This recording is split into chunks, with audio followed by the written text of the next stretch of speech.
안녕하세요. 질문 하나 해드릴까요? 우리 인생이 참 길죠? 참 길어요. 초고령화 시대를 살고 있는데요. 우리의 긴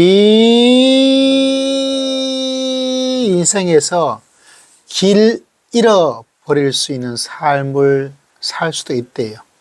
인생이 긴데 그래서 길을 잃고 헤매버리면 난리 나겠죠? 혹시 여러분 길을 잃어버리지 않습니까? 옛날에 제가 좋아했던 책 중에 제목 하나가 길은 여기에 이렇게 되어 있더라고요. 긴 인생에서 길을 잃은 삶을 살게 될 수도 있다. 적정한 삶. 저자가 김경일 교수입니다. 유명하신 분이죠. 이 책을 읽었는데 너무 좋아요. 아마 여러분 한번 사보시면 좋겠어요. 출판사가 조금 두께에 비해서 조금 펼치는 감이 조금 안 좋아요. 조금 책 크기를 조금 더 크게 하고 그랬으면 좋을 텐데 다른 책에 비해서 조금 작아요. 그래서 펼칠 때 좀 이렇게 편안하게 펼치지 못해지는 그런 단점이 있습니다. 혹시 진성북수 자기 책의 마크가 이렇게 작은 책을 한다면 좀 불편해요. 그거 빼고는 책 내용은 참 좋은데, 자, 이 책을 가지고 우리 한 주간 한번 읽어볼까요?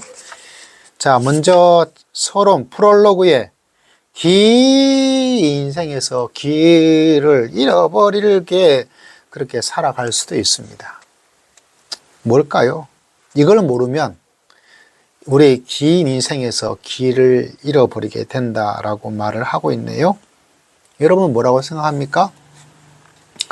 프롤로그에서 만족감을 모르는 인간은 긴 인생에서 길 잃은 삶을 살게 될 수도 있다라고 이야기를 하고 있습니다. 정답은 만족감. 딩동댕. 맞추셨습니까?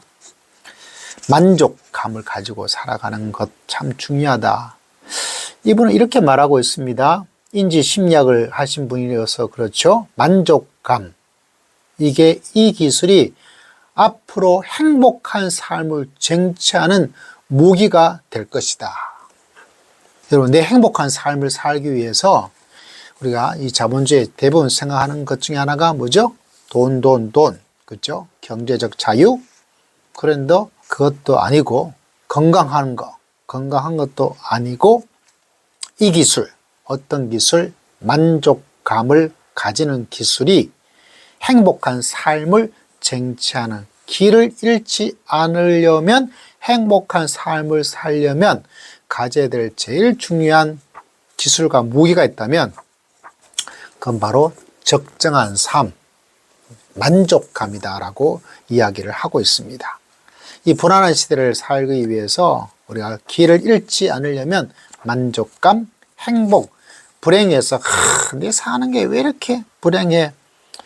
그렇지 않고 행복하게 살려면 그때도 필요한 것이 바로 만족감이라고 이야기를 하고 있습니다. 동의하실까요? 동의하든 말든 그러나 이 책은 그런 주장을 하고 있습니다. 호기심은 사람을 긍정적으로 자극하는 심리죠. 저는 호기심이 많습니다. 근데 호기심이 많은 반면에 지루함은 사람을 막연하게나마 움직이게 하는 감정이다. 저는 호기심도 많지만 지루함을 좀 빨리 느끼는 체질이에요.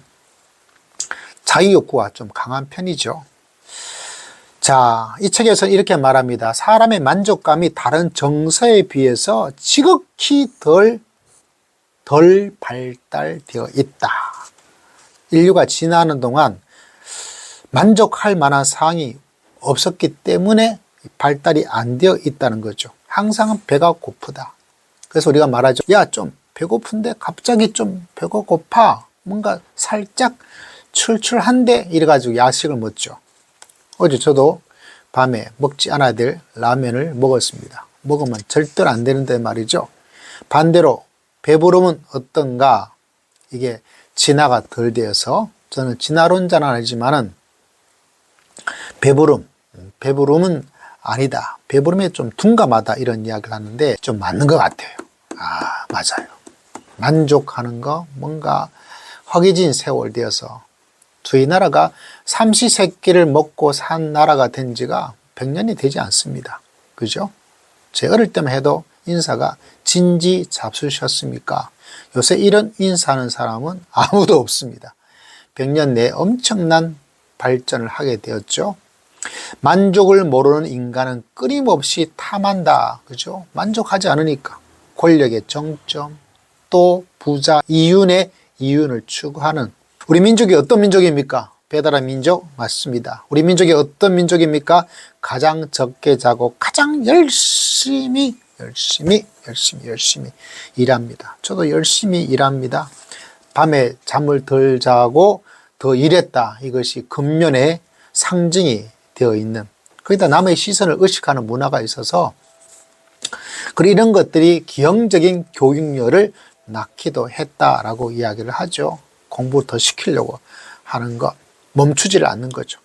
무작정 부자가 되어서 요새 경제적 자유 어느 정도 공감을 하기도 하지만 다들 무작정 부자가 되고 싶고 저도 천억 부자가 되고 싶어요. 다시 말하자면 절대 만족을 배울 수가 없었다. 물론 이 만족을 모르는 이 절대 만족을 배우지 않고 살아가는 삶이 삶에 유리할 때도 있죠. 뭔가를 계속 추구하는 것. 근데 우리도 이제 이만큼 살아갈 수 있는 그런 시대가 되다 보니까 만족에 대한 부분들, 정말 행복하기 위해서 우리가 얼마만큼의 돈이 있어야 될까? 돈이 있다면 정말 계속해서 돈이 많아지는 만큼 내가 행복할 수 있을까? 이런 여러 가지 생각을 하게 됩니다. 만족하면 여러분 유리한 점도 있죠. 계속 뭔가를 추구하니까. 그와 동시에 사람이 만족한다 그러면 너무 안주하는 거 아니냐. 그래서 이 말을 하고 있습니다. 만족하면 곧 안주한다는 어리석은 통념부터 버리는 것이 좋다. 이게 어리석다라고 이야기를 하죠. 네, 좀 시대가 변하니까 이런 판단이 새롭게 등장을 하게 됩니다. 다시 말하자면 이 책은 우리가 어떻게 만족하며 살 것인가, 그것이 길을 잃지 않은 방법이다. 그것이 우리에게 행복을 주는 방법이다 라고 이야기를 프롤로그에 하고 있습니다. 총 4부로 만들어져 있고요. 또 하나하나 읽어보니까 참 새롭고 재미있는 실험 이런 게 많이 나와 있어서 아주 지적 호기심과 동시에 유익을 줄 수 있는 책인데 몇 번에 걸쳐서 그에 대한 이야기를 조금씩 해보고자 합니다. 행복은 내가 기대치를 낮추고 그리고 만족할 때 최고로 행복합니다. 끊임없는 만족을 하지 않고 계속 올라가면 올라갈 수는 있을지 모르겠지만 행복하지는 못합니다. 그걸 포기하셔야 돼요. 이 책이 말해주고 있는 한 부분이죠. 여러분 행복하기를 원하십니까? 적정하게 좀 삽시다. 그런 이야기를 하고 있어요. 만족하고 좀 삽시다. 그렇지 않으면 계속 올라가고 넓어지고 깊어지려고 하다 보면 뭐가 일어날까요? 길을 잃어버립니다. 우왕좌왕하죠. 현대인의 삶의 모습입니다. 열심히 살고 있지만 행복하지 않고 또 열심히, 그래서 요사에 등장하게 하는 말이 뭔가요? 자기가 하고 싶은 것 좀 하자. 뭐죠? 길을 찾자. 이런 말이 되겠죠. 저는 길을 발견했습니다. 성경에서 이런 말씀이 있죠. 예수님께서 하신 말씀인데요. 내가 곧 길이다. 내가 진리다.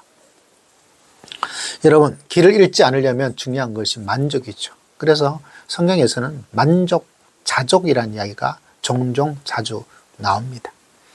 자, 이제 하루하루 조금씩 이 책을 이번 명절을 지내면서 읽어보고 또 여러분에게 소개를 해드리고자 합니다. 제가 이런 스타일의 책을 참 좋아하는데 조금 아쉬운 것은 출판사 좀 편하게 펼쳐가지고 좀 읽을 수 있도록 좀 해주면 좋을 텐데, 결정적인 것은 여기 한 1cm 정도 좌우가 좀 작아요.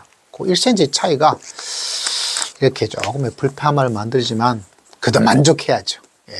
불만 가지면 나만 손해죠. 나만 불행해지는데 굳이 그거 가지고 뭐라고 할 필요 있겠어요? 자, 여러분 추석도 잘 보내시기를 바라고요. 행복하게 삽시다. 만족하며 삽시다. 헤매지 맙시다. 불행을 스스로 만들지 말아야 되겠죠. 만족하며 살자. 그것이 행복이다.